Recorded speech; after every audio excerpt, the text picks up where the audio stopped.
Doctor Yunus একটু trust দিয়েছিল, এই ভয়ে ওদের ঘুম হারাম হয়ে গেছে। সে তো পাকিস্তান থেকে একটু চিনি এসেছে তাই মাথা খারাপ হয়ে গেছে। কথা বলে না কেন? ওরা আমাদের পাকিস্তান থেকে আলাদা করেছে, এই জন্য নাকি ওরা আমাদের বন্ধু। 7 সিস্টারের মাধ্যমে ওদেরকে আমরা 7 ভাগ করে দিচ্ছি। ওরা আমাদের 1 ভাগ করে যদি বন্ধু হয়, আমরা 7 ভাগ করে দিচ্ছি, আমরা বড় বন্ধু না। ষড়যন্ত্র চলছে বাংলাদেশ নিয়ে, আপনারা জানেন। বিভিন্ন ইস্যু তৈরি করে জালেমরা এখনো বসে নেই, বিশেষ করে আমাদের প্রতিবেশী জালেমরা।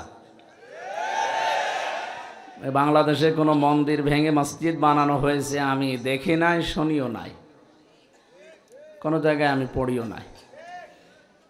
কিন্তু আপনি দেখেন আমাদের প্রতিবেশী বলে যারা দাবি করে, এরা আমাদের মসজিদগুলো ভেঙ্গে ভেঙ্গে এরা মন্দির বানিয়ে দিচ্ছে।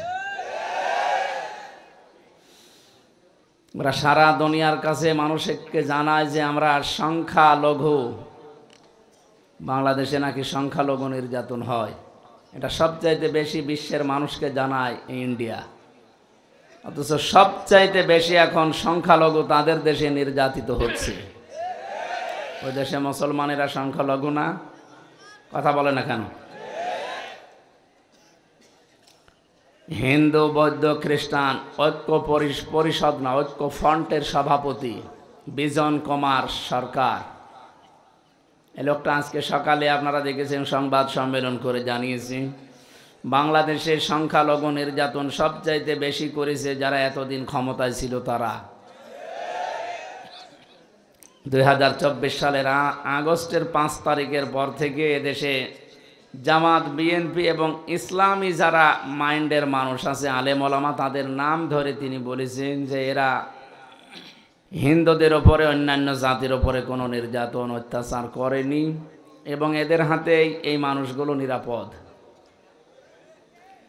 প্রশ্ন আসতে পারে, আরও হিন্দু যারা কিছু উল্টাপাল্টা কথা বলে লাফা, এরা কারা? ইসকনের যে নাম আসতেছে, ইসকন আসলে হিন্দুদের সংগঠন নয়, এটা ইহুদিদের। ওর প্রধান যে প্রতিষ্ঠাতা আপনার কি স্বামী প্রভুপাদ, এরকম একটা নাম আছে ওনার। এই লোকটা খ্রিস্টান চার্চে লেখাপড়া করার কারণে ওখান থেকে কিছু শিক্ষা দীক্ষা নিয়ে ওটা হিন্দুদের ভেতরে প্রচার করার জন্য যখন উঠে পড়ে লেগেছিল, হিন্দুরা মানে নাই। শেষ পর্যন্ত বিশ্বের বিভিন্ন দেশে, এমনকি বাংলাদেশেও যারা নিম্নমানের হিন্দু, এই ছোটোখাটো কাজ যারা করে, অভাব যাদেরকে ঘিরে ধরে, এই মানুষগুলোকে তারা টার্গেট করে। ঢাকার স্বামীবাগের পাশে যে মেথরপট্টি আছে, এদেরকে তারা কাজে লাগিয়েছে। সিলেটের যারা চা বাগানে কাজ করে গরিব মানুষ, এদেরকে তারা কাজে লাগিয়েছে। পঞ্চগড়, ঠাকুরগাঁও যারা এই পাথর ভাঙে, এদেরকে তারা কাজে লাগিয়েছে। এই নিম্নমানের হিন্দুদেরকে তারা টাকা পয়সা দিয়ে দড়ে ভিড়িয়ে এরা একটা নতুন বিষয় আবিষ্কার করতে চাচ্ছে। এই জন্যে এরা সরাসরি হিন্দু নয়। হিন্দু ভাই যারা আছেন সারা বাংলাদেশ সহ বিশ্বে, আপনারা উল্টাপাল্টা ধারণা করবেন না মুসলমানদের প্রতি। আমরা সব এখনো ঠিক আছি। আপনি দেখতে পাননি 2024 সালের 5 আগস্টের পর থেকে দেশের মুসলমানেরা মন্দির পাহারা দিয়েছে। আমরা যদি মন্দির ভেঙে ফেলবো তো পাহারা দিলাম কেন? সুতরাং প্রপাগান্ডায়, বিশেষ করে যারা মিথ্যা তথ্য ছড়াচ্ছে ফেসবুকের মাধ্যমে, সামাজিক যোগাযোগ মাধ্যমে, ইন্টারনেটে, তাদের কোনো কথা বিশ্বাস করে ফাঁদে পা দেওয়া যাবে না। বিশেষ করে উস্কানিতে 2 বোন মিলে এখন কিন্তু উস্কানি আরম্ভ করিস। সারা পৃথিবীর বিভিন্ন মানুষের সিম্পেথি পাওয়ার জন্য এখন একটা নতুন ওয়াজ আরম্ভ করেছে। শয়তান জান্নাতের গেটে দাঁড়িয়ে ওয়াজ করেছিল, কসামাহুমা ইন্নী লাকুমা লামিনান নাসিহিন, আমাকে বিশ্বাস করো না, আমি তোমাদের হিতাকাঙ্ক্ষী, আল্লাহর কসম করে বলছি। শয়তান কসম করেছে কার? বলেন। উনিও এখন বিভিন্ন জিনিসের কসম দিয়ে মানুষকে জানাচ্ছে যে আমি নির্বাচিত ছিলাম, আমাকে উৎখাত করা হয়েছে। এটা ডাহা মিথ্যা কথা। 15.5 বছর তো নির্বাচনই হয়নি, আপনি নির্বাচিত হইলেন কি করে? নির্বাচিত হওয়া যায় যে পদ্ধতিতে, তার নাম নির্বাচন। কি নির্বাচিত হওয়া যায় যে পদ্ধতিতে, এর নাম কি? আল্লাহ বলেন হুয়াজি তাবাকুম, আমি তোমাদেরকে নির্বাচিত করি। লক্ষ লক্ষ নবীর উম্মত থেকে আল্লাহ আমাদেরকে বাছাই করে নির্বাচিত করে দুনিয়ায় পাঠিয়েছেন, অথচ সেই সিস্টেমটা আপনি এই 15.5 বছরে ভেঙে ফেলেছেন। নির্বাচন বলতেই তো কিছু ছিল না। আমার 33 বছর বয়স এখন, আমি 3 বার ভোট দিতে পারি 18 বছরের পরে, একবারও পারি নাই। কি সবচাইতে বড় বিষয়, 154 জন নির্বাচনের আগে ঘোষণা দিয়ে দিয়েছেন সেবার নির্বাচন হয়নি। এরপরে নির্বাচন দিনের বেলা হবে না, আপনি রাতেই করে ফেললেন। নির্বাচন যে দেশে রাতে হয়েছে এর প্রমাণ আছে না? এই যে পেছনে পুলিশ দাঁড়িয়ে আছে, আমার সাথে এক ওসি সাহেব ছিল জেলখানায় 3 বছর। উনি আমারে একদিন এসে বলছে, হুজুর দেখেন তো আমার তওবা হয়েছে কিনা। কিভাবে? যে এই যে নির্বাচন গেল, এই নির্বাচনে আমি বাইরে ছিলাম, আমি আমার যা লোকজন আছে বিশেষ করে এসআই, এএসআই এবং কনস্টেবল যারা আছে দারোগা, এদেরকে নিয়ে আমি রাত 12টার পর থেকে আল্লাহর নামে ভোট কাটা আরম্ভ করলাম। আমি ফাঁসির কন্ডেম সেলে ছিলাম, আমার কাছে এসে এইভাবেই বলছিল, এই যে কোরআন শরীফ আমার সামনে, যে ফজরের আজান পর্যন্ত এই কাজ কারবার করে ভর্তি করে আমি পাঠিয়ে দিলাম জায়গা মতো। এবার গোসল করলাম, ওযু করার পরে 2 রাকাত নামাজ পড়লাম, বললাম আস্তাগফিরুল্লাহ। হুজুর আমারই তওবা হয়েছে না। আপনি তো আল্লাহর কাছে দোষ করেননি, আপনি দোষ করেছেন হামজার কাছে। একটা এমপি বানাতে 3.5 থেকে 4 লাখ হামজা লাগে, কথা বলছেন এখানে। আপনি আমাদের কারো রায় না নিয়ে রাতের বেলা এই কাজ করে ফেললেন, আর আপনি এখন আস্তাগফিরুল্লাহ পড়ছেন। আপনি কি দোষ আল্লাহর কাছে করেছেন? এই জন্য আপনার তাওবা হয়নি। হ্যাঁ, তাওবা করবেন তাদের কাছে, অপরাধ করেছেন যার কাছে। তাওবার যে 3টা শর্ত, প্রথম হচ্ছে আপনি অনুশোচনা করবেন, 2 নম্বরে স্বীকার করবেন। স্বীকার করবেন কার কাছে? দোষ করেছেন যার কাছে। আপনি তো আল্লাহর কাছে দোষ করেননি যে আস্তাগফিরুল্লাহ পড়লে আল্লাহ মাফ করে দেবে। আপনাকে স্বীকার করা লাগবে এই 3.5 থেকে 4 লাখ হামজা এবং হামজার স্ত্রী যারা আছে, বোন যারা আছে, মা যারা আছে, এদের কাছে হয়তো আপনি বাড়ি বাড়ি গিয়ে মাপ চেয়ে নিলেন, কিন্তু ভয়ঙ্কর বিষয়, এই 3.5 বছরে অনেক মানুষ দুনিয়া থেকে বিদায় নিয়েছে, তাদের কাছে মাপ চাবেন কি করে? এই জন্যে সবচাইতে বড় ক্ষতি হয়ে গেল এই 15.5 বছর জালেমকে টিকিয়ে রাখতে যারা ডাইরেক্ট ইনডাইরেক্ট সাহায্য করেছেন, তাদের দুনিয়াও শেষ, আখিরাতও শেষ। পেছনে তারা দাঁড়িয়ে আছে, এই পুলিশগুলো হয়তো এগুলো করেনি, কিন্তু অনেকে করেছে যারা এখনো চাকরিতে যোগ দেয়নি। কারণ তারা জানে যে আমরা যা করেছি কেউ না জানে, আমি নিজে তো জানি, জনগণের সামনে পড়লে এখন পিটিয়ে মেরে ফেলবে। এই জন্য এই মিথ্যা কথা ছড়ানো থেকে বিরত থাকা দরকার। আপনি একটা হাসি মানুষ, কি মিথ্যা কথা ছড়ালে হাসিদের বদনাম হবে না? এটা আমরাও তো হাসি দুইজনেই। আপনি যে মিথ্যা কথা ছড়াচ্ছেন, আপনার নামে কয়েকদিন পরে দেখবেন আর হাসি বলবে না, বলবে পাজি। সেইটা তো আমাদের নামও চলে আসবে। এত টাকা খরচ করে হজ করলাম, আর এখন যদি পাজি শোনা লাগে আপনার কারণে। এই জন্য আশা করছে মিথ্যা তথ্য আর ছড়াবেন না। তামাম দুনিয়া জানে যে আপনি মিথ্যা কথা বলেন, অন্তত এই বিষয় আর মিথ্যা ছড়াবেন না।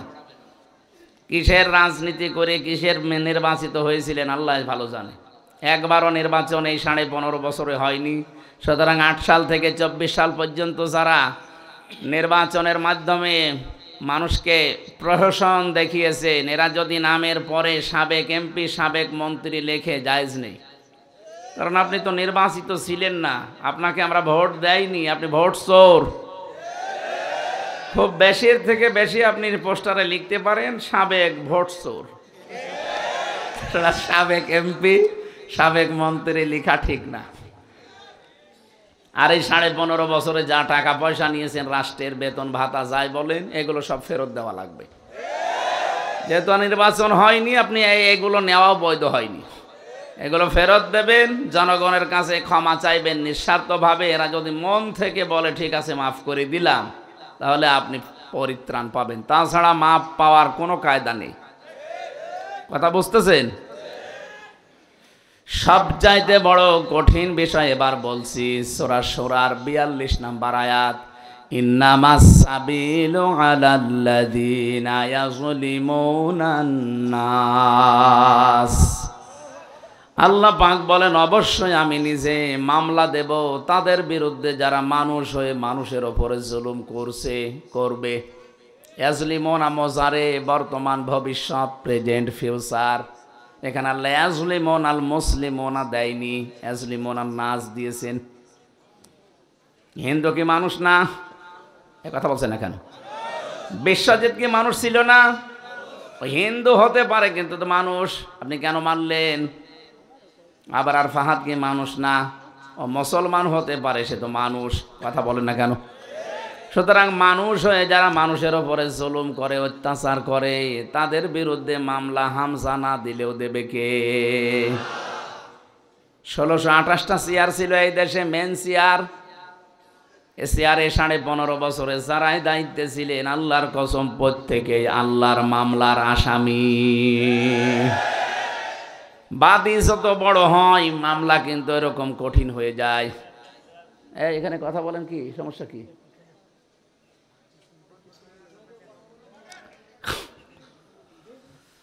আমি 3 বছর না 3 দিনও আমার জেলে থাকা লাগতো না যদি কোনো সলিমত আমার মামলা দিত। কয় টাকা লাগবে আপনার? আমি আকিস গ্রুপের খতিব ছিলাম, যত টাকা লাগে ওরা রাজি ছিল। কি করেন কি? আপনাকে কিছু বলেছি আমি? কিচ্ছু লাগবে না, নিয়ে যান, যান স্যারের এটা থাক, বাকি নিয়ে যান, ডিস্টার্ব করেন। এখন বসেন, আবার এখন অনেক কোথায় যাচ্ছেন, বসেন বসেন। মাহফিল যারা দেয় আসলে এরা শোনে না, বিভিন্ন ঝামেলায় থেকে নষ্ট করে ফেলে। একদম নড়াচড়া করবেন না, ওই জায়গায় একদম স্টপ হয়ে বসে থাকেন। এত রাতে কি কথা বলার, কথা শোনার এনার্জি থাকে? আর আমার আজকে চলছে 3টা, আমার জীবন শেষ হয়ে গেল। আপনারা পারেন, ছাড়েন না, আমিও পারছি না। আল্লাহু আকবার।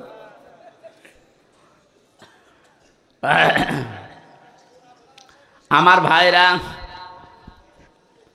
পাবনাবাসী, যে কথা বলছিলাম, আল্লাহর মামলার আসামি আমি। যেহেতু টার্গেট ছিলাম রাষ্ট্রের, এই কারণে আমারে ছাড়ে নাই।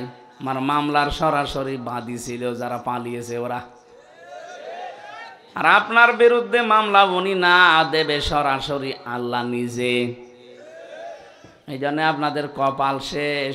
আল্লাহু লা ইয়াহদিল কওমাজ জালিমিন। ইয়াহদি এইটা মোজারে, বর্তমান ভবিষ্যৎ, প্রেজেন্ট ফিউচার। আল্লাহ বলেন, জালেমদের আমি হেদায়েত দিচ্ছি না, দেব না। কি করলেন আপনি? আপনার দুনিয়াও শেষ হয়ে গেল, মরণের পরে যে বিশাল জগৎ শুরু হবে ওইটাও শেষ। দুনিয়া কিভাবে শেষ হয়েছে? তাকান সূরা নমল 50 নাম্বার আয়াত, 51, 52 নাম্বার আয়াতগুলো দেখবেন বাড়ি যে। 19 নাম্বার পারার 20 নাম্বার পৃষ্ঠা 7 নাম্বার লাইনে আছে। আল্লাহ পাক বলেন, ফাতিলকা বুয়ুতুহুম খাওয়িয়াতাম বিমা যালামু। আল্লাহ যেন আঙ্গুল দিয়ে এভাবে দেখাচ্ছে, ফাতিলকা বুয়ুতুহুম, বাইতুনের বহু বচন বুয়ুত, শব্দ শুরু করেছেন আল্লাহ ফা দিয়ে। আল্লাহ এইভাবে দেখিয়েছেন, নবী এই সেই ঘরগুলো, বাইতুন না দিয়ে বুয়ুত দিয়েছেন। এরপরে হোম আছে, এই যে জমির, এই সেই ঘর। আপনি একটু তাকান এ ঘরের দিকে। খাওয়িয়াতাম বিমা যালামু, এগুলো আমি পরিত্যক্ত করে দিয়েছি, ওজাড় গৃহ বানিয়ে দিয়েছি, জনশূন্য করে দিয়েছি। কেন? এদের জুলুমের কারণে। এই সমস্ত ঘরগুলোতে জুলুমের সলা পরামর্শ হতো, দুর্বিসন্ধি হতো, ষড়যন্ত্র হতো। একটা যে কত বাস্তব। 2024 সালের 5 আগস্টের বিকাল 5টা বাজতে বাজতে আল্লাহ আজটা দেখিয়েছেন। এদেশে 630টা থানা, যতগুলো জায়গায় জালেমদের বাড়ি আপনি দেখেন, সবগুলো পরিত্যক্ত হয়ে গেছে। এর বাস্তব আমার কুষ্টিয়ার হানিফের বাড়ি। গত পরশুদিন আমি আসার সময় দেখেছি বাড়িটা এখন আর বাড়ি নেই, উজাড় গৃহ হয়ে গেছে। আল্লাহ যে খাওয়িয়াতান দিয়েছেন, এর প্রমাণ এদেশের জালেমদের বাড়িগুলো।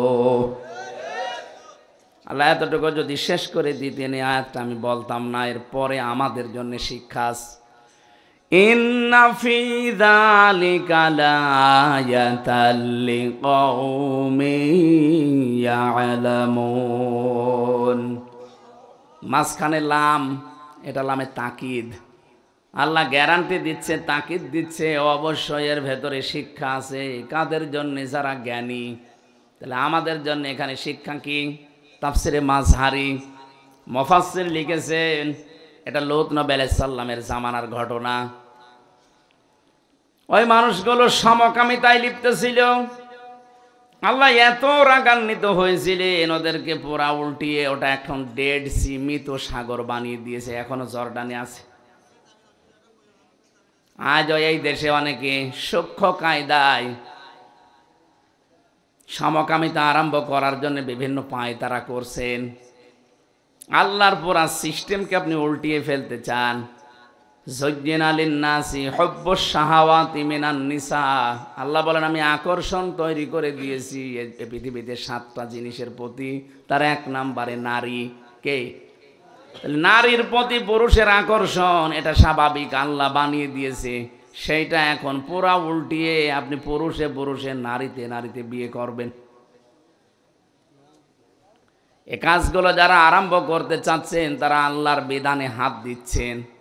আল্লাহর বিধানে হাত দিলে কি হয় আপনি 5 দিনেই টের পেয়েছেন। এই বাংলাদেশে একটা দল বলতো ক্ষমতার উৎস আল্লাহ, তাদেরকে আপনারা নিবন্ধন বাতিল করে দিয়েছিলেন। কথা বলেন না কেন? শুধু এতটুকুই শেষ করেননি, নিষিদ্ধ পর্যন্ত করেছিলেন 1 তারিখে। যেহেতু আল্লাহ সব চাইতে বড়, সব ক্ষমতার উৎস, এটা বিশ্বাস করতো তারা, আপনি তাদেরকে নিষেধ করে দিলেন। আল্লাহ এমন কায়দা করেছে, এমন ধরা ধরেছে, 5 দিনে আপনাকে নিষিদ্ধ করে দিয়েছে। এখন পরিচয় দেওয়ার মতো আপনার মুখ আছে দুনিয়ায়? কার কাছে যে বলবেন যে আমি অমুক দল করি, পিটিয়ে মেরে ফেলবে মানুষ। এই জন্য আমাদের এই আয়াত থেকে শিক্ষা নেওয়ার বিষয়, 15.5 বছর যারা এত বড় শিকড় তৈরি করেছিল, একেবারে গভীর থেকে গভীর পর্যন্ত এদের শিকড় ছিল। পিয়ন থেকে শুরু করে রাষ্ট্রপ্রধান পর্যন্ত সব জায়গায় সেট করা তাদের লোক। 15.5 বছর চালিয়েছে। এত শিকড় তৈরি করার পরে আল্লাহ বলেন আমি শিকড় কেটে দিয়েছি। ফাকুতিআ দাবিরুল কওমিল্লাযিনা যালামু আলহামদুলিল্লাহি রাব্বিল আলামিন। জালেমদের শিকড় কেটে দিয়েছেন কে? এজন্য তো ঘর বাড়িগুলো আজ উজাড় গৃহ হয়ে গেছে, জনশূন্য। 3 দিন আগের পত্রিকা দেখলাম, সবচাইতে বড় দামি বাড়ি আমরা যারা মনে করতাম ঢাকার ওইটা, অনেকে যে আবেগে চুমা খেত, অথচ পরিত্যক্ত হয়ে গেছে। এখন 3 মাসে, পরশুদিনও দেখলাম 7-8 জন মিলে একসাথে টয়লেট করছে। মনে হচ্ছে জামাতবদ্ধ প্রসাব চলছে। 3 মাসে যদি আল্লাহ অবস্থা করে দিতে পারে, 3টা বছর চেয়েছেন, নাম চিহ্ন পর্যন্ত জালেমদের জমিনে থাকবে না। আমি আবার বলছি, তাহলে আমাদের এখানে শিক্ষা কি? লাম দিলেন আল্লাহ, যে তাকিদ দিয়ে আমাদেরকে কে জানাতে চান? উনি জানাতে চেয়েছেন বাংলার মানুষেরা এত বড় শিকড় তৈরি করার পরও যদি ওদেরকে আমি একেবারে খবিয়াতান বানিয়ে দিতে পারি, পরিত্যক্ত করে দিতে পারি, আগামীতে যারা চেয়ারে বসবে এরা যদি জালেম হয়, তাদেরও আমি আল্লাহ বাড়ি ঘর পরিত্যক্ত করে দেব। কথা বোঝে? যেন আমরা যেন জালেম হয়ে না যাই। যদিও একটা প্রতিবেশী যাই পেলাম, এমন জালেম পেয়েছি, ওরা মার খায় প্রত্যেকটা জায়গায়, আর শোধ তোলে আমাদের উপরে। আপনি দেখেন, ওরা পাকিস্তানের বর্ডারে মার খায়, চীনের বর্ডারে মার খায়, নেপালের বর্ডারও মার খাচ্ছে, মায়ানমারের বর্ডারও মার খায়, আর সব শোধ তোলে এসে আমাদের ওপর। এমন একটা প্রতিবেশী পেয়েছি, বলতেও পারি না, সইতেও পারি না। হেদায়েত কামনা করেও তো লাভ নেই, কারণ ওদের হেদায়েত আল্লাহ দেবে না। জালেম যখন জুলুমের সীমানা পার করে ফেলে, তখন আল্লাহ হেদায়েত থেকে বঞ্চিত করে দেয়। ফেরাউন দেখেন নিও হেদায়েত পায়নি কেন? কারণ ও শেষ পর্যায়ে চলে গিয়েছিল জুলুমের। আমার মনে হচ্ছে 15.5 বছরে যারা জুলুমের শেষ পর্যায়ে পৌঁছে গেছে, এই মানুষগুলো আর ফিরে আসবে না। এই জন্য এখনো পর্যন্ত কথা রং বলছে। এটা যে নরম হবে না, এখনো কথা বৃদ্ধি বাড়তেছে। আবার বসে লিস্ট করে রাখো অমক অমক পুলিশের, আমি আসতেছি। আপনার লজ্জা আছে? সারা দুনিয়ার ইতিহাস আপনি পাল্টিয়ে ফেললেন। এ পৃথিবীতে আজ পর্যন্ত আমি শুনিনি যে 350 এমপি একবারে হারিয়ে যায়। দেশটা কত রসাতলে নিয়ে গিয়েছিলেন যে জাতীয় মসজিদের ইমামও পালিয়ে গেছে। কিছুদিন আগে আবার জোর করে ওই জায়গা নেওয়ার জন্য এসেছিল, জনগণ জুতা দিয়ে পিটিয়েছে। পরের দিন আবার দেখি স্ট্যাটাস দিয়েছে যে জনগণ জুতা মেরেছে কিন্তু আমার গায়ে লাগেনি। ওরে শয়তান! মানুষের কমন সেন্স কোথায় গিয়ে পৌঁছেছে? বিবেক বলেন তো। একটা ইমাম সাহেবকে মানুষ যদি জুতা মারে, ওই রকম মানুষের ইমামতি করা ঠিক? শুধু মসজিদের ইমাম না, রাষ্ট্রের ইমামও তো ঠিক না। 3 দিন না 4 দিন আগে আমি মৌলভী বাজার থেকে ওরা আমারে হেলিকপ্টারে দিয়ে গেল। আসার সময় পাইলটকে বললাম এই যে হুক লাগানো আছে, ছিল উনি আমার দিকে তাকিয়ে বলছে ওখানে হাত দেবেন না, হুকটা যদি ছড়ে যায় পড়ে যাবেন। মনে মনে ভাবছিলাম আল্লাহ, 2 বোন যখন পালিয়ে গেল একটু হুকটা খুলে গেল না কেন? হুকটা খুলে গেলে তো পড়ে যেত। তাহলে এই ঝামেলা এখন আর হয় না। এখন এই যে মাঝে মাঝে ইস্যু তৈরি করে ওখান থেকে বসে বসে, আর ওইগুলো নিয়ে দেশের কিছু আবেগলা মানুষ মনে করে হ্যাঁ কাজ হচ্ছে, কিছুই হচ্ছে না। দেখেননি গোপালগঞ্জের পেছনে কিভাবে লাল করে দিয়েছে পুলিশ? এখন আর ওই পুলিশ নেই, ঝামেলা করলে আবারও লাল করে দেবে। এই জন্য আমরা কোনো ফাঁদে যেন পা না দেই। কিচ্ছু হয়নি, সব ঠিক আছে। কিছু ষড়যন্ত্র যা চলছে সব মিটে যাবে, সব ধুলি কণার মতো উড়ে যাবে ইনশাআল্লাহ। আমরা ঐক্যবদ্ধ যেভাবে হচ্ছে জাতি, এভাবে সত্যিই যদি দেশের জন্য এক হয়ে থাকতে পারি, সারা দুনিয়া একদিকে হয়ে গেল কিচ্ছু হবে না আমাদের। কিন্তু ঐক্যবদ্ধ ভেতরে যদি কেউ ফাটল ধরায় কোনো মুনাফিক, আবার কিন্তু সামনে সমস্যায় পড়া লাগবে। বাংলাদেশ এখন উহুদের ময়দানের মতো আছে। কি উহুদের ময়দানে মানুষ মনে করেছিল যা বিজয় হয়ে গেছে, এবার যে গনিমতের মাল কোড়াতে গিয়েছে নবীজির আদেশ বাদ দিয়ে, তখন ঠিক আবার অতর্কিত হামলায় অনেক মানুষ মারা গিয়েছে। আমাদের অবস্থা ঠিক এখন উহুদের ময়দানের মতো আছি। একটু ছাড় পেয়ে ফ্রি পেয়ে মন যা বলছে আমরা যেন তাই না করি। অনেকে কিন্তু আরম্ভ করেছে দেখতে পাচ্ছি, কথা বলেন না কেন? অনেকেই তাদের সে পুরাতন অভ্যাসে আবার ফিরে যাচ্ছেন, চাঁদাবাজি করা, বিভিন্ন বাজার দখল করা। আরে ভাই, এখনো তো যুদ্ধ শেষ হয়ে যায়নি। নবীজির ওই কথা মতো থাকেন, টিকে থাকা লাগবে আগে। ষড়যন্ত্রগুলো আগে বন্ধ হোক। মামলা যা হয়েছে 160টা হবে না, 560টা মামলা লাগবে। আমি জেলখানায় এক একজনকে জিজ্ঞাসা করতাম কয়টা মামলা দিয়েছে, একজন বলছে 313টা, একজন বলছে 560টা। তা আমরা চাই গণহত্যার সাথে যারা জড়িত সবাই না, যেই কয়জন জড়িত সত্যিকার অর্থে তাদের শাস্তি দেওয়া দরকার, নাইতে আগামী পৃথিবী বসবাসের যোগ্য করে রাখা যাবে না। কথা বলছেন আমার? এই জন্য যারা এই কাজ করেছেন, 2722 জন মানুষকে হত্যা করেছেন এই 5 তারিখের আগ পর্যন্ত। 2780 জন মানুষকে পঙ্গু করে দিয়েছেন। কারো হাত নেই, কারো পা নেই, কারো চোখ নেই। এটা বিশাল বোঝা দিয়ে গেলেন এই পরিবার, সমাজ, রাষ্ট্রের উপরে। এদের বিচার যদি না হয়, আগামীতে যারা বসবে তারা এর চাইতে ডবল জালেম হবে। কথা বলেন না কেন? আমরা চাই যারা যা করেছে দ্রুত শাস্তি দেওয়া হোক, যেন পৃথিবী দেখে শিক্ষা নিতে পারে। না, এদেশে এখনো আইনের শাসন আছে। এতদিন শুধু বলি উড়িয়েছে যে আমরা আইনের শাসন প্রতিষ্ঠা করছি, পুরাটা মিথ্যা কথা।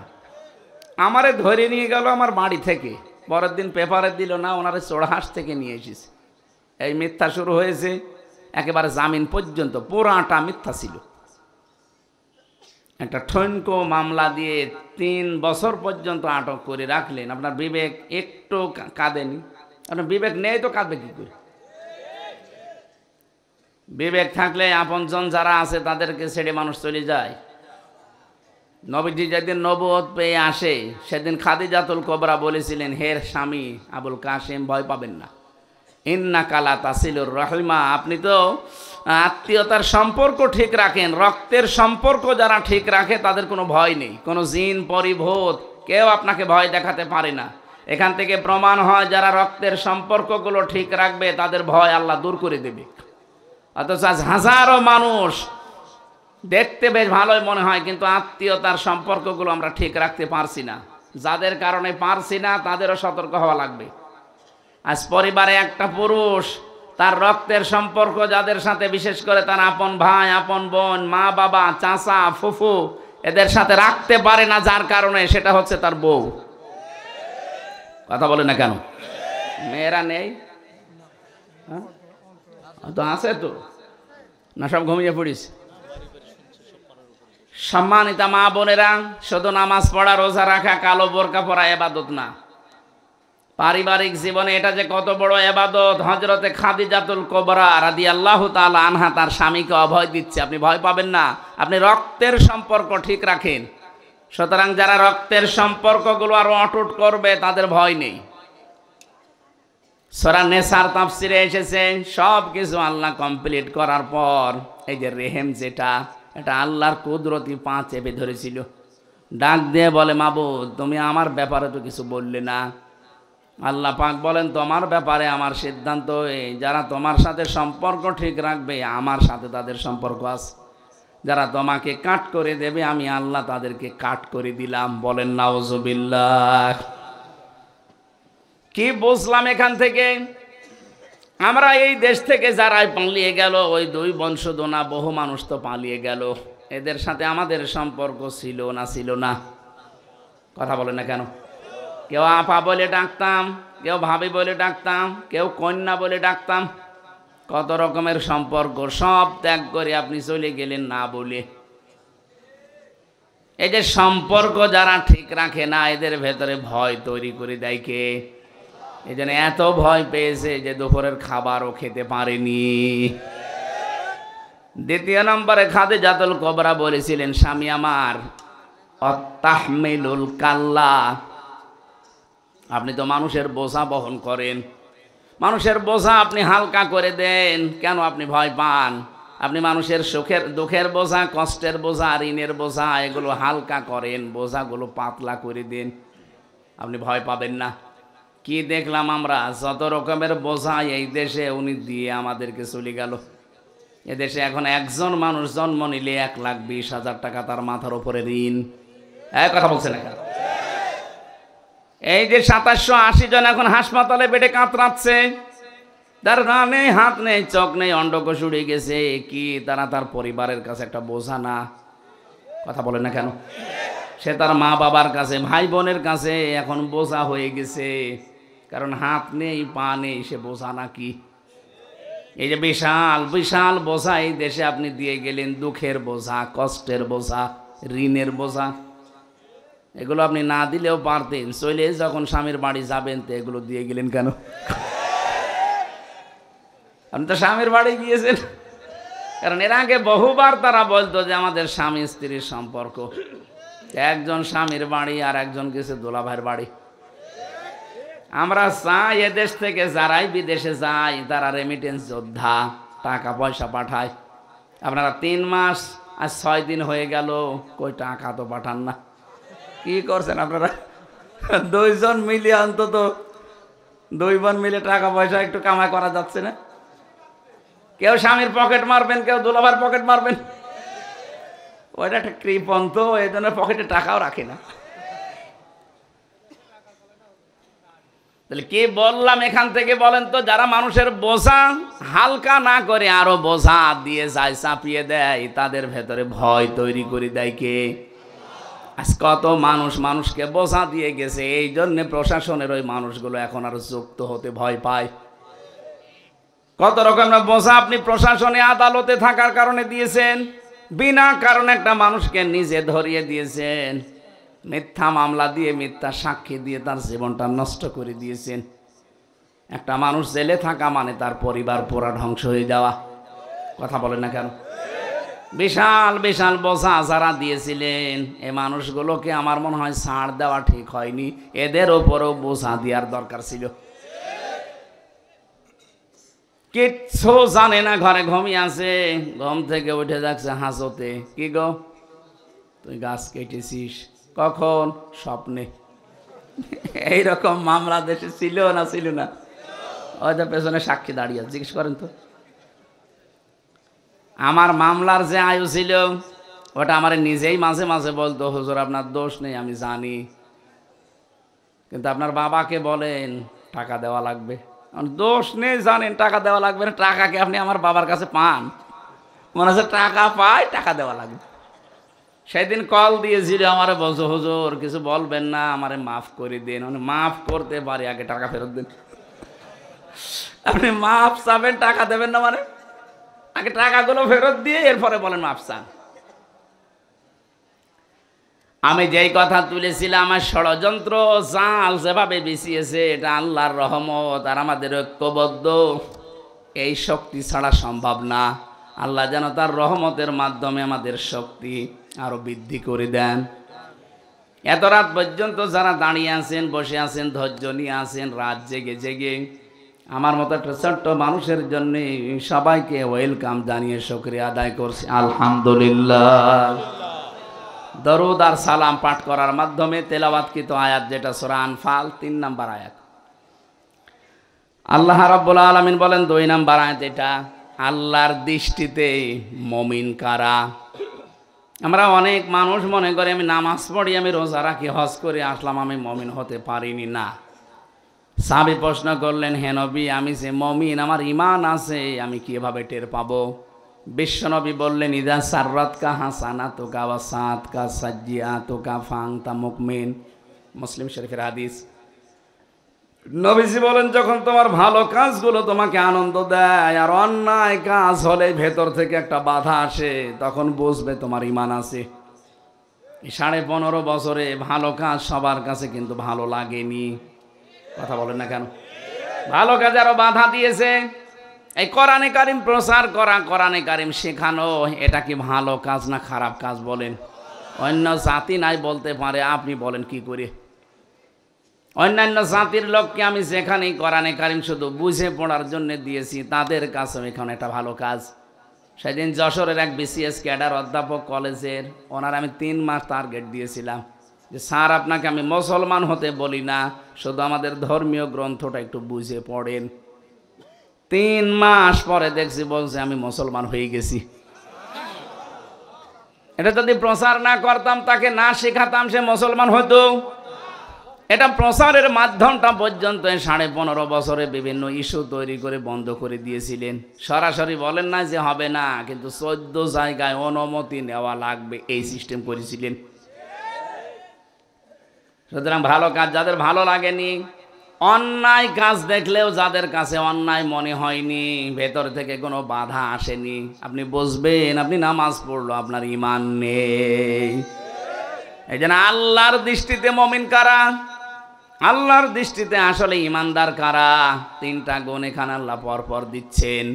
ইন্নামাল মুমিনুনা আল্লাযীনা ইযা যুকিরাল্লাহু ওয়াজিলাত কুলুবুহুম। আল্লাহর দৃষ্টিতে ঈমানদার তারা, যে মানুষগুলোর সামনে আল্লাহর নাম উচ্চারণ হলে তাদের কলিজা কেঁপে ওঠে। ওয়াজিলাত কুলুবুহুম, তাদের কলবে কাঁপ ধরে। মানুষের সামনে আল্লাহর নাম, আল্লাহর কোরআনের কথা, বড়দের কথা বললে তাদের ভেতরে একটা ভয় তৈরি হবে, কেঁপে কেঁপে উঠবে না।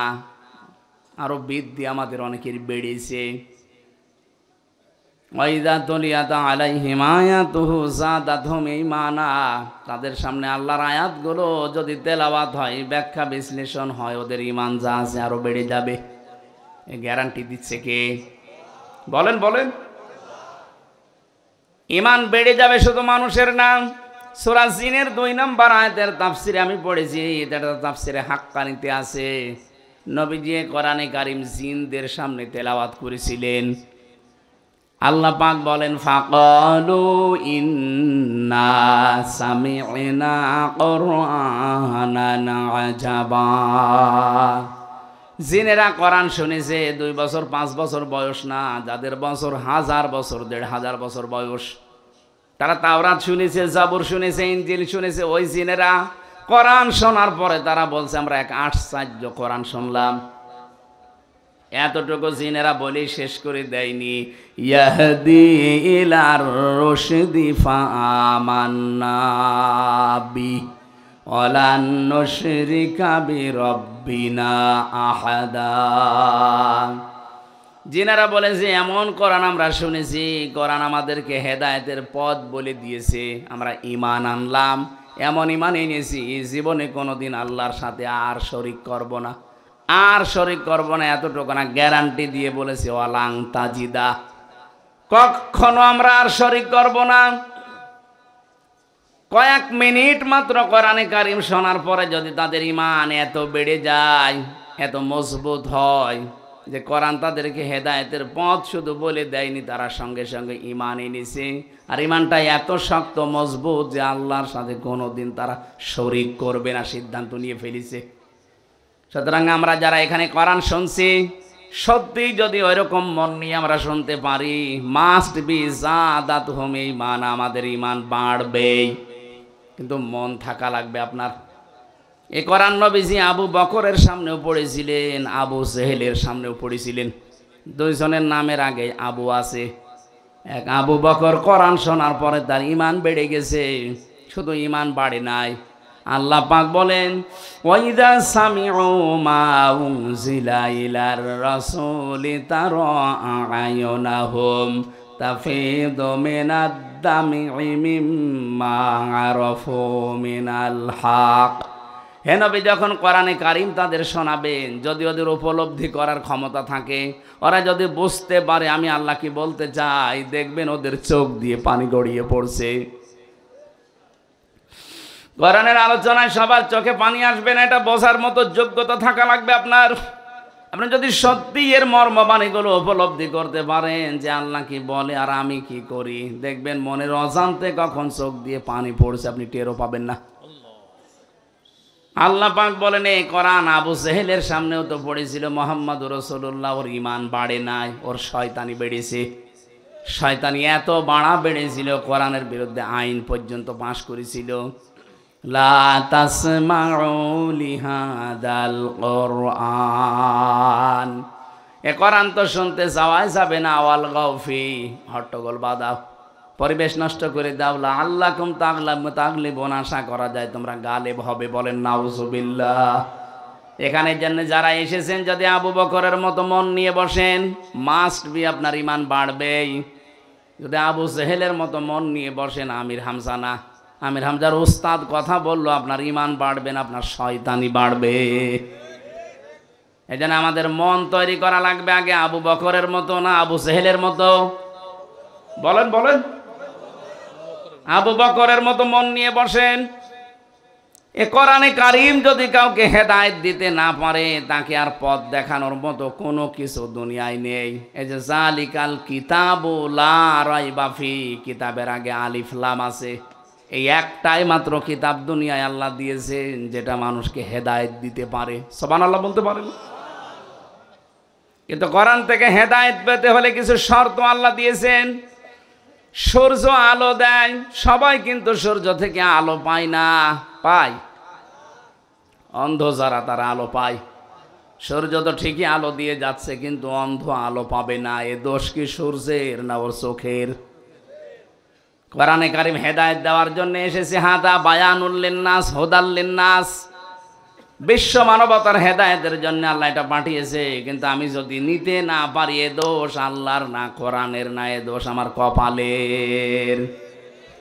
গিরিশচন্দ্র সেন বেটা হিন্দু মানুষ, কোরআন শরীফের শুধু বাংলা অর্থ লেখেন, তাফসিরও হালকা লিখেছে।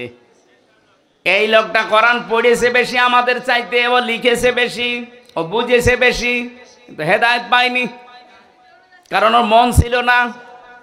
আমাদের যদি সত্যিই মন না থাকে, সারা রাত ব্যাপী দেওয়া না, সারা জীবন ব্যাপী যদি আপনি আলোচনা দেন, জীবনেও আপনি হেদায়েত পাবেন।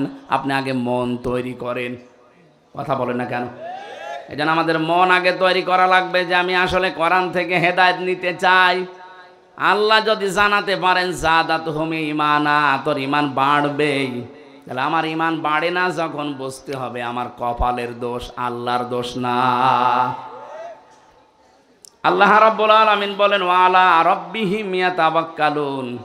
এই যে যাদাতহুম ঈমান, এই আয়াতের ব্যাখ্যায় আমি পড়েছি, কেউ যদি তেলাওয়াত করে কারো সামনে চারটা বিষয় সে যেন অনুধাবন করে নেয়। ওয়াইদা তুলিয়াত আলাইহিম আয়াতুহু, তাদের সামনে যখন আল্লাহর আয়াত তেলাওয়াত করা হয়, তেলাওয়াত কি পড়া, কোরআন শরীফের কোরআন পড়ার ব্যাপারে আমি তিনটা শব্দ পেয়েছি, কারা, রতালা, তালাওয়া।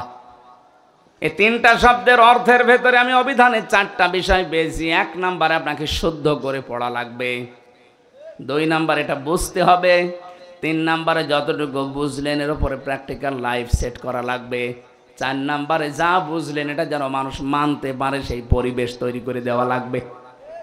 এই চারটা শর্ত মেনে যদি সত্যি আমরা পড়তে পারতাম, মান করাল কোরআনা, যে ব্যক্তি কোরআন পড়ে তার মানে চারটা শর্ত মেনে যারা পড়ে, ফাস্তাসাহারাহু, এবং কোরআনকে যারা ইজহার করে, এখানে ইজহার শব্দের ব্যাখ্যায় শুধুমাত্র প্রকাশ করা না, স্পষ্ট করা না, কোরআন ইজহার করা মানে কোরআন বিজয় করা। বিজয় করার অর্থ এর পরের 2টা শব্দ থেকে আরো বেশি স্পষ্ট। নবীজি বলেন ফাহাল্লা হালালাহু ওয়া হাররামা হারামাহু আদখালাহুল্লাহুল জান্নাহ। কোরআন যদি দেশে, কোরআন যদি সমাজে বিজয়ী থাকে, তাহলে হালালকে হালাল মানা, হারামকে হারাম জেনে ছেড়ে দেওয়া সহজ হবে। আমাদের দেশে কোরআন বিজয়ী নেই, এই জন্য হারামকে হারাম জানার পরও আমরা ছেড়ে দিতে পারি না। এক কথা বলে না কেন? হালালকে হালাল জানার পরও আমরা আঁকড়িয়ে ধরতে পারি না, কারণ এদেশে কোরআন বিজয়ী নেই। কোরআন বিজয়ী থাকলে আপনি হালালকে হালাল জেনে আঁকড়িয়ে ধরতে পারতেন, হারামকে হারাম জেনে আপনি ছেড়ে দিতে বাধ্য হতেন। কারণ যখনই কোরআন বলতো ওয়াস-সারিকু ওয়াস-সারিকাতু ফাকতাউ আইদিয়াহুমা, চোর চুরি করলে পুরুষ হোক নারী হোক সাক্ষ্য প্রমাণে ধরা পড়লে হাত কেটে দাও। আমার মনে আয়াতটা যদি 53 বছর আগে বাংলার সংসদে কায়েম থাকতো, এদেশে বহু মানুষের হাত বুকে ঝুলতো। এটা নেই, এই জন্যই তো 36,000 কোটি টাকা চুরি করেছে দরবেশ। কত? 36,000 কোটি। এক জীবনে আপনি গণনা করে শেষ করতে পারবেন না। 7টা ব্যাংক থেকে এই লোকটা এতগুলো টাকা মারিং কাটিং করলো। ইসলামী ব্যাংক ধ্বংস করে দিয়েছে এই শয়তানরা। 75,000 কোটি টাকা এখান থেকে আত্মসাৎ করিস। যদি চোরের আইনটা থাকতো এই দেশটা আর কিচ্ছু লাগতো না, শুধু একটা আইন থাকলে দেশটা জান্নাত হয়ে যেত। চুরি বন্ধ করে দেন, শুধু সঠিক ডিস্ট্রিবিউশন যেটা আছে, সঠিক বন্টন, এটা একটু চালু করেন, দেশে কারো কাছে হাত পাতা লাগবে না। বিশ্বের বহু দেশ এখন মুখিয়ে আছে আমাদেরকে দেওয়ার জন্যে। পাকিস্তান থেকে আসতেছে, তুরস্ক থেকে আসতেছে, চীন থেকে আসতেছে, আসতেই থাকবে। আহ্বান জানাচ্ছে, এটা রেকর্ড হচ্ছে, কালকে সারা দেশে যাবে। এই সমস্ত দেশে ভারত ছাড়া যদি মধ্য এশিয়ার এই সমস্ত সব দেশ চলতে পারে, আমরা বাংলাদেশ কেন চলতে পারবো না? আমাদের আগের বন্ধু যারা যারা আছে তাদের দিকে একটু ঝোঁকা লাগবে আমাদের। মুশরিকদের ভেতরে সবচাইতে বেশি ভয় মরণের। ওয়ালা তাজিদান্না আহরাসান নাসি আলা হায়াতিউ ওয়া মিনাল্লাযিনা আশরাকু, ওরা সবচাইতে বেশি ভয় পায় মরণকে। ওদেরকে হে নবী আপনি যদি বলেন যে 1000 বছর তোমাদের হায়াত, ওরা বলবে আলহামদুলিল্লাহ আরো বেশি বাঁচতে চাই। তার মানে সবচাইতে বেশি ভয় ওদের মরণের। যখনই আপনি ওদের মরণের পথ তৈরি করে দেবেন, এমনিতেই মাথা নত করে বলবে বাবা আমারে মাফ করো। সে তো পাকিস্তান থেকে একটু চিনি এসেছে তাই মাথা খারাপ হয়ে গেছে। এক কথা বলে না কেন? ওরা আমাদের পাকিস্তান থেকে আলাদা করেছে, এই জন্যে নাকি ওরা আমাদের বন্ধু। 7 সিস্টারের মাধ্যমে ওদেরকে আমরা 7 ভাগ করে দিচ্ছি। ওরা আমাদের 1 ভাগ করে যদি বন্ধু হয়, আমরা 7 ভাগ করে দিচ্ছি, আমরা বড় বন্ধু না? ডক্টর ইউনূস একটু ট্রাস দিয়েছিল, এই ভয়ে ওদের ঘুম হারাম হয়ে গেছে। এই জন্য মুশরিকদের সবচাইতে বড় ভয় ওদের জীবনের উপরে, আর আমাদের সবচাইতে আশা আমাদের জান্নাতের উপরে। যত তাড়াতাড়ি যেতে পারবো তত তাড়াতাড়ি আল্লাহর বাগান রেডি। কথা বলেন ঠিক কিনা?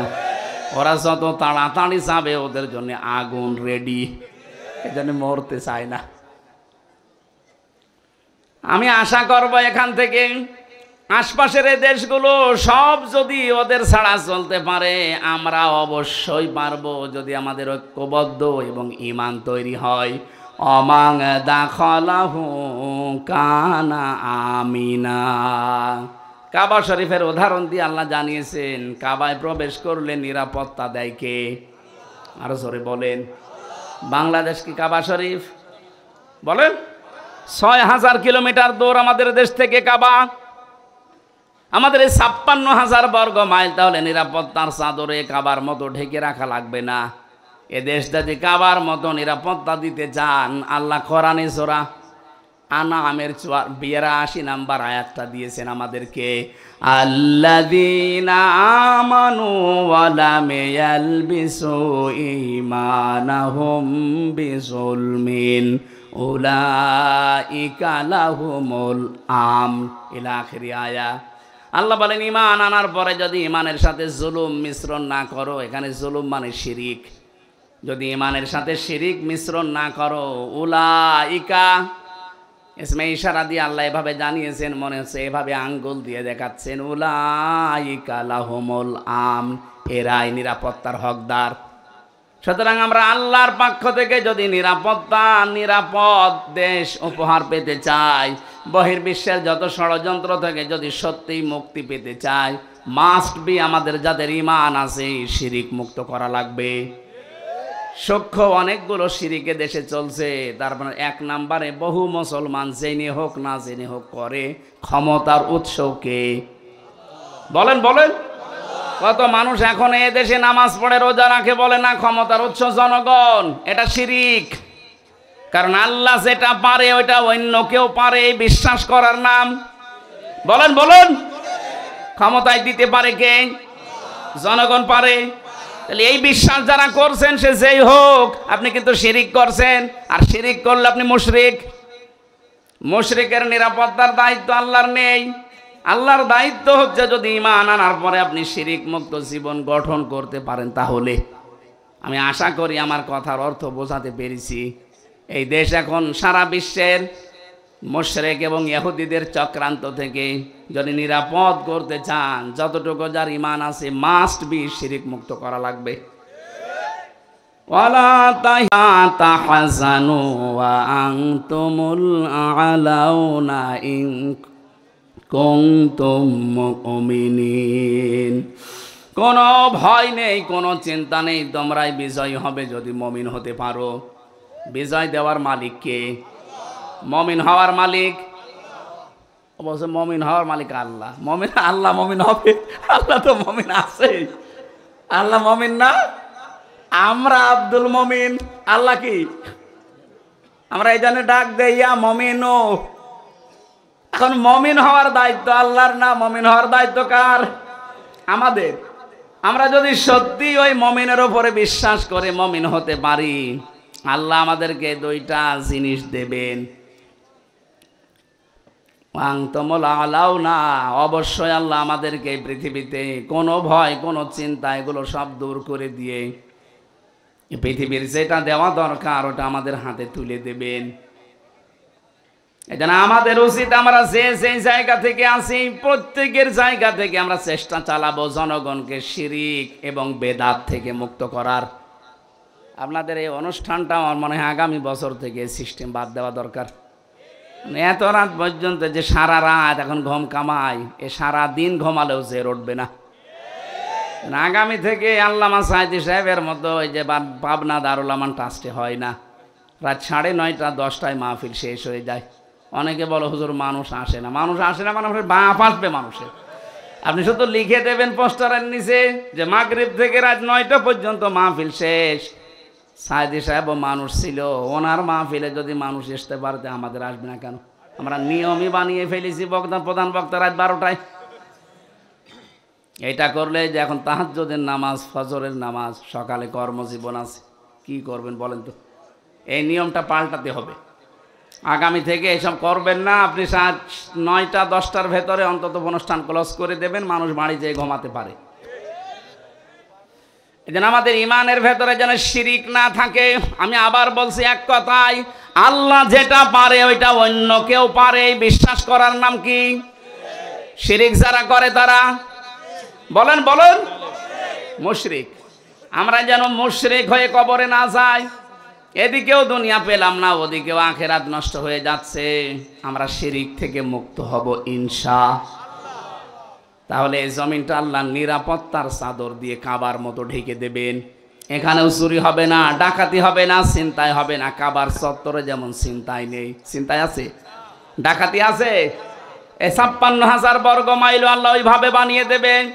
ওনার ইবাদতটা একনিষ্ঠভাবে শিরিক মুক্ত, বেদাত মুক্ত যদি আমরা করতে পারি, ফালিয়াবুদু রাব্ব হাযাল বাইত আল্লাযী আত'আমাহুম মিন জু ওয়া আমানাহুম মিন খাউফ। খাবারের যে চিন্তা, ভয়ের যে টেনশন, এগুলো আল্লাহ সব দূর করে দেবে। কারণ গ্যারান্টি উনি নিচ্ছেন, উনি দায়িত্ব নিচ্ছেন। বিশ্বের এমন এমন জায়গা থেকে আল্লাহ আমাদের জীবন উপকরণ খাবারের ব্যবস্থা নিয়ে আসবে। ধারণাও ছিল না যে পাকিস্তান আমাদের চিনি দেবে। এতদিন পর্যন্ত যে শত্রুতা ওনাদের সাথে আমাদের, অথচ চিনি পাঠাচ্ছে। এক কথা বলছেন না কেন? আমাদের ইমান যদি সত্যি ওই বরাবর চলে যায়, শুধু পাকিস্তান না, নেপাল থেকে জিনিস আসবে, ভুটান থেকে আসবে। আর যে সমস্ত দেশগুলো আমাদের দেখতেই পারতো না, সৌদি আরব আজকে ঘোষণা দিয়েছে বাংলাদেশের পরিস্থিতি যাই হোক, এই মুসলমানদের পাশে আমরা আছি। আল্লাহ রাব্বুল আলামিন ওদের মনের ভেতরে ঈমান যদি কারো নাও থাকে, বিবেক আছে, ওই বিবেকটা নাড়া দিয়ে দেবে। এটা সূরা নাহালের ১১২ নম্বর আয়াতের ব্যাখ্যায় পাবেন। যেহেতু অনেক রাত হয়ে গেছে আর আমারও চলে যাওয়া লাগবে, সে দিনের বেলায় নওগাঁ, জন্য শেষ করে দিচ্ছি খুব তাড়াতাড়ি। আল্লাহর দৃষ্টিতে যদি সত্যি ইমানদার হতে চাই, কোরআনের আয়াত শুনলে, ব্যাখ্যা শুনলে ঈমান আপনাদের বাড়বে। ওয়ালা রাব্বিহিম ইয়াতাওয়াক্কালুন। বাড়ি যাওয়ার আগে ভরসা করবেন কার প্রতি? তাওয়াক্কুল নিয়ে বাংলাদেশে একটা ভেজাল আছে। আমরা মনে করি আল্লাহ যা করবে তাই, ঠিক আছে, আল্লাহ যা করবে তাই, কিন্তু আগে কাজকর্ম আপনি পুরাটা কমপ্লিট করে ভরসা করবেন আল্লাহর উপরে। ফাইদা আযামতা ফাতাওয়াক্কাল আলাল্লাহ। কাজকর্ম করার পরে সিদ্ধান্ত দেবেন কার উপরে? আপনি কাজই করেননি। মুহাম্মদুর রাসূলুল্লাহর তাওয়াক্কুল লক্ষ্য করুন। এই একটু বসেন ভাই। বিশ্বনবীর তাওয়াক্কুল ছিল যেদিন তিনি হিজরত করবেন, তিনি যদি একবারেই চলে যেতেন তো হয়ে যেত না। আগে আবু বকরকে জানিয়ে রেখেছিলেন যে আমরা হিজরত করতে পারি। শুধু এতটুকুই করেননি, হিজরত করার রাতে হযরতে আবু বকরকে নিয়ে তিনি উল্টা পথে গিয়ে গারে সুরে অবস্থান নিয়ে ৩ দিন ছিলেন। আগে থেকে ২ জনকে ঠিক করেছিলেন আবু বকর, নিজের সন্তান আব্দুল্লাহকে আর নিজের বাড়ির কাছের মানুষকে। ছোট মানুষ বিভিন্ন দোকানে দোকানে ঘুরতো দিনের বেলায়, মক্কায় কি কি সংবাদ আছে ওটারা পৌঁছিয়ে দিত। যেহেতু পায়ের ছাপ পর্যন্ত কাফেররা বুঝে ফেলে, এই জন্যে ওই যে আর একজনকে ঠিক করা ছিল, যেটা রাখাল, ওকে আবু বকর বলেছিল তুমি কাজ করবো, আমার আব্দুল্লাহ চলে যাওয়ার পরে ওই জায়গায় ছাগলের পাল লাগিয়ে দেবা যেন তার পায়ের ছাপ নষ্ট হয়ে যায়। আপনি কৌশলগুলো অবলম্বন করেন, যত কাজ করা দরকার সবগুলো কমপ্লিট করার পরে যদি ভরসা করে থাকেন আল্লাহর প্রতি, এইটা ঠিক আছে। কিছুই না করে যা করে আল্লাহ না, এর নাম তাওয়াক্কুল না। সাহাবী বললেন, হে নবী, আমার উট কি দড়ি দিয়ে গাছের সাথে শক্ত করে বেঁধে তার উপরে ভরসা করব আল্লাহর উপরে, নাকি উট ছেড়ে দিয়ে? নবীজি বললেন, না, আগে উট শক্ত করে খেজুর গাছের সাথে বেঁধে রাখো, এরপরে ভরসা করো আল্লাহর উপরে। আমরা এই তাওয়াক্কুল করব। যে যেখানে যেই জায়গায় আছি ওই জায়গাগুলো আগে কাজের দ্বারা, যোগ্যতার দ্বারা ওই জায়গাগুলো কমপ্লিট করার পরে ভরসা করা লাগবে কার উপরে? সত্যিকারের ইমানদারের। এখনও আরও গুণ আছে, আমি আজকের মতো আর পারছি না, আমার গলা ব্যথা করছে। আগামীতে কোনো জায়গায় আসলে কথা বলবো ইনশাল্লাহ। পাবনা দারুল আমান ট্রাস্টে আছে ২১ তারিখে, ওখানে এশার পরে উঠবো। এশার পরেই উঠে যতক্ষণ পারি চালাবো, ওই জায়গায় যাবেন। ওই দিন একটা মাহফিল আছে, তো সমস্যা নেই। ২১শে জানুয়ারি কথা বলবো। আজকে শুধু আমার এই বিশ্ববিদ্যালয়ের স্যারের কারণে এখানে আসা, না তো আমি আজকে বাড়ি চলে যেতাম। আমি স্যারকে যদি কথা বলার থাকে কারো, একটু বলার পরে মোনাজাতের মাধ্যমে চলে যাব। ভাই অনেক রাত হয়ে গেছে, এখন বাজে ৫টা বেজে গেছে, এখনই আজান হবে। আল্লাহুম্মা আমিন। লা ইলাহা ইল্লা আনতা সুবহানাকা ইন্নী কুনতু মিনাজ জালিমিন। মোনাজাতটা বসে করেন, যারা এসেছেন আমি মুসাফির মানুষ, মোনাজাতটা বসে করেন। রব্বানা যালামনা আনফুসানা ওয়া ইল্লাম তাগফির লানা ওয়া তারহামনা লানাকুনান্না মিনাল খাসিরিন। রব্বুল আলামিন, সারা জীবন অপরাধ করে জীবনটা নষ্ট করে ফেলেছি। হাত ওঠায় কথা বলবো ভয় করে, লজ্জা করে। নামের আগে আলেম লেখা আছে, এই জন্য আরো বেশি ভয়। কিয়ামতে না জানি কোটি কোটি মানুষের সামনে আবার অপমান করো। আল্লাহ তাআলা, আমরা শুনেছি নবীর হাদিসে, কিয়ামতে আলেমদেরকে নাকি তুমি কুদরতের চাদর দিয়ে ঘিরে একা একা গোপনে বিচার করো। মানুষের সামনে আমাদেরকে অপমান করো না। কোটি কোটি মানুষ থাকবে কিয়ামতে, আল্লাহ গোপনে তুমি নিজেই মাফ করে দিও। আল্লাহ তাআলা, আজকের এই অনুষ্ঠানটা সারা রাত তোমার বান্দা বান্দিরা অনেকে জেগে আছে। কোরআনের এই মহব্বতের কারণে, এই ধৈর্যের কারণে তাদেরকে জীবনের মতো মাফ করে দাও। এত রাত পর্যন্ত কোনো মানুষের কথা শোনার জন্য আমরা বসে থাকি না, কোরআনে কারীম শোনার জন্য যারা এত পাগল, এত আগ্রহ, যাদের এই পাবনার মানুষদেরকে তুমি ওমরের মতো বানিয়ে দাও। এ জেলার মাটির নিচে যত মানুষ ঘুমিয়ে আছে, কোরআনের ইজ্জতে তাদের মাফ করে দাও। আল্লাহ তাআলা, যার মাধ্যমে এসেছি, আমার মাথার তাজ শ্রদ্ধাভাজন উস্তাদ প্রফেসর ডক্টর গোলাম মাওলা, তার জীবনের অপরাধগুলো মাফ করে দাও। তার জীবনের ভালো যত কাজ আছে আল্লাহ তুমি মঞ্জুর করে নাও।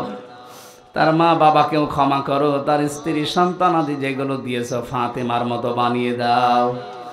যত আলোচক এখানে কথা বলেছে, আইল্লা আমার মুরব্বী মুফতি বজলুর রশিদ মিয়া, বড় ভাই মাওলানা আব্দুল বারী রশিদি সহ মাওলানা জহরুল ইসলাম খান, মাওলানা শফিউল্লাহ, সৈয়দ আল বেলালি, জহরুল ইসলাম তহা, যত আলিম এখানে কথা বলেছে, আলেমদের কথাগুলো মেনে চলার তৌফিক দাও। মা বোন যারা এসেছে, ফাতেমার মতো, আয়েশার মতো এদের চরিত্র দিয়ে দাও। 3টা বছর জেল খাটার কারণে আমি অসুস্থ হয়ে গেছি, আল্লাহ তুমি আমাকে আগের অবস্থায় ফিরিয়ে দাও। এই মাদ্রাসার যত প্রয়োজন আছে আল্লাহ কিয়ামত পর্যন্ত এখানে কায়েম রাখো। সব প্রয়োজন তোমার আরশ থেকে মিটিয়ে দাও। কথা বললেই কণ্ঠে ব্যথা হয়ে যায়, আল্লাহ আমার কণ্ঠটা তুমি ভিক্ষা দাও। প্রশাসনের যে ভাইগুলো সারা রাত কষ্ট করছে, নিজের বাবা মা, আত্মীয় স্বজন, স্ত্রী পুত্র ছেড়ে বাংলার বিভিন্ন প্রান্তে তারা দায়িত্ব পালন করে, আল্লাহ বাংলার প্রশাসনের উপরে তোমার রহমত নাজিল করো। তাদের আজকের পুরা দায়িত্বটা ইবাদত হিসাবে তুমি মেনে নাও। তাদের শরীরকে সুস্থ রাখো, তাদের মা বাবাকেও তুমি সহি সালামতে রাখো। রব্বুল আলামিন, এলাকায় যত গোরস্থান আছে, যত মানুষ কবরে ঘুমিয়ে আছে, চিরতরে ক্ষমা করে দাও।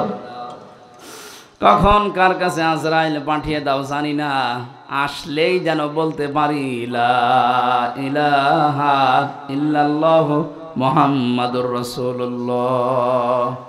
আসসালামু আলাইকুম। ওই সাদা গাড়িতে আমার লিখিত বইটা আছে, যাওয়ার সময় পারলে নিয়ে যান, কাজে লাগবে। যান, ওই যে সাদা গাড়ি দেখা যাচ্ছে, এখন আজান দিয়ে দেন, সময় হলে। 23 তারিখ কোথায় আছে আমি জানি না।